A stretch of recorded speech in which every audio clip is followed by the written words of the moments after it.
ازيكم يا احلى اخوات في الدنيا؟ عاملين ايه؟ يا رب تكونوا بخير واحسن حال. هنعمل مع بعض بقى شويه اجنحه بطعم روعه وبطعم خطير، لكن قبل ما ابدا نصلي بينا على النبي. اللهم صل وسلم وبارك على سيدنا محمد.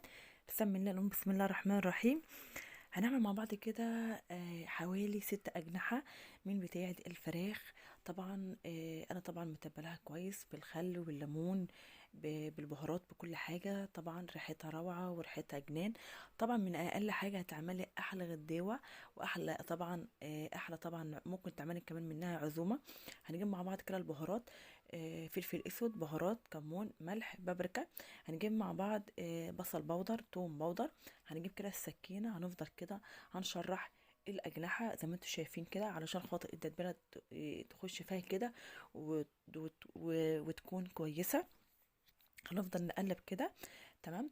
طبعا عشان تاخد البهارات وتاخد الحاجات اللي احنا حطيناها، وتاخد كده تبقى طعمها حلو كده. والله لما انا حطيت البهارات وحطيت كل الحاجات ديت، يعني الريحة قلبت ريحة المطبخ، والله العظيم بجد. يعني الريحه روعه. طبعا هنجيب كده عصره من الليمونه. تمام. هنعصرها عليها كده. طبعا الكل هيقول انت ليه حطيتي ليمون؟ مش ينفع تحط ليمون كده، لا، الليمون لما بتحط عليها بتخلي كمان لها ريحه ولها طعم، وطعمها تكون روعه وخرافه. تمام. طبعا هنجيب طبعا حوالي معلقتين من النشا. تمام. هنفضل كده نقلب فيهم كده. طبعا النشا علشان خاطر تدي لنا مقرمشه، وتدي لنا كده حاجه هشه كده. تمام. هنفضل نقلب، وبعد كده طبعا هنضيفهم طبعا في طبق تاني، علشان خاطر احنا عاوزين الطبق ده، عشان مش عاوزين طبعا نكتر في المواعين كتيرة، والمواعين تبقى ضغط علينا. تمام كده. طبعا احنا غسلناها كويس اهوت. طبعا هنجيب بضايه، وهنجيب نص كوبايه من اللبن على قد الاجنحه، يعني حاجه يدوبك. هنجيب طبعا كده ربع معلقه من البصل البودر، ربع معلقه من الثوم بودر، ربع معلقه فلفل اسود، ربع معلقه كمون وبهارات. تمام. هنجيب كده ربع معلقه من الخل، حاجه بسيطه علشان بس خاطر ريحه البيض، ريحه الزفاره، عشان مش تطلع معانا واحنا بنحمر الأجنحة. هنفضل نقلب كده.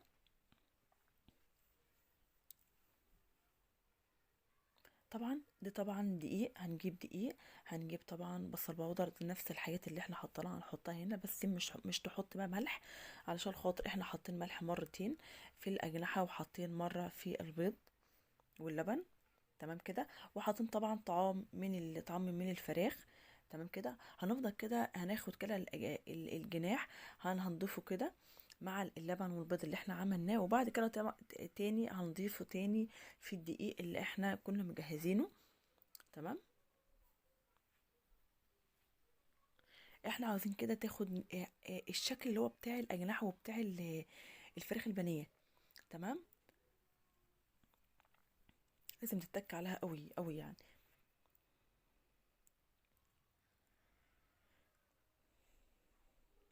زي ما انت شايفه انا برضو بحط في نفس الطبق اللي انا بعمل منه، علشان طبعا زي ما قلت لكم مش عاوزين نكتر في المواعين. طبعا علشان خاطر البنات اللي بتسمعني وبتقول ايوه كده انت سهل علينا الامور كده، مش تصعبها علينا. حاضر والله، من عينيا الاتنين، انا بسهل لكم اقل حاجه والله عندي. تمام. احنا طبعا كده خلصنا. تمام. طبعا احنا هنجيب طبعا الزيت، لازم الزيت يكون حامي جدا، علشان خاطر زي ما انت شايفه كده واحنا بنحط الاجنحه، شوف الزيت بيعمل ايه. طبعا بيعمل معانا كده. طبعا في انت خلي بالك لا تتلسعي، ربنا يسترها. وطبعا الجناح طبعا طلع زي ما انتم شايفين كده دم، طبعا هنسيبها براحتها ومش هنستعجل عليها. تمام كده.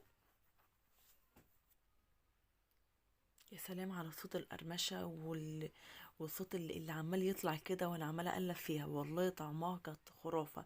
بصراحه انا كنت من الصبح ما كنتش كلت، وانا عماله اكل كده فيها. طبعا انا خلصت طبعا الظهر. تمام. كنت عماله اكل كده اكني بقالي سنه ما اكلتش، والله بجد. طعمها كان جنان والله.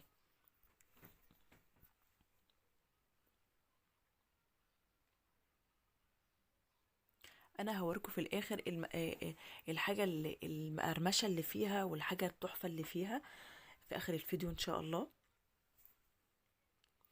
طبعا عاوزه بس اقول لكم على حاجه. لازم وانتي بتقلبي اي حاجه، فراخ، سمك، اي حاجه، لازم تمسكي شوكه او معلقه. تمام، لازم تتك على الاجنحه زي ما انت شايفه كده. كل ما تتك على الاجنحه بتطلع ليه عيون الزيت الاخضر طبعا، وبتطلع ليا طبعا الدم عشان خاطر لو هي مش استوت. فكل ما تتك عليها تكون احسن برضو، علشان خاطر تطلع معاكي ما يكونش فيها حاجه من جوه، وتاكليها كده زي ما انت شايفه.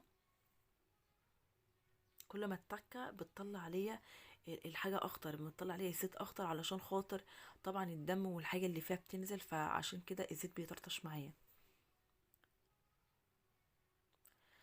كده. بقى خلاص بقى الكميه بتاعتنا، الكميه الروعه اللي طعمها تحفه وجنان، يعني احلى من انت بتشتري من بره.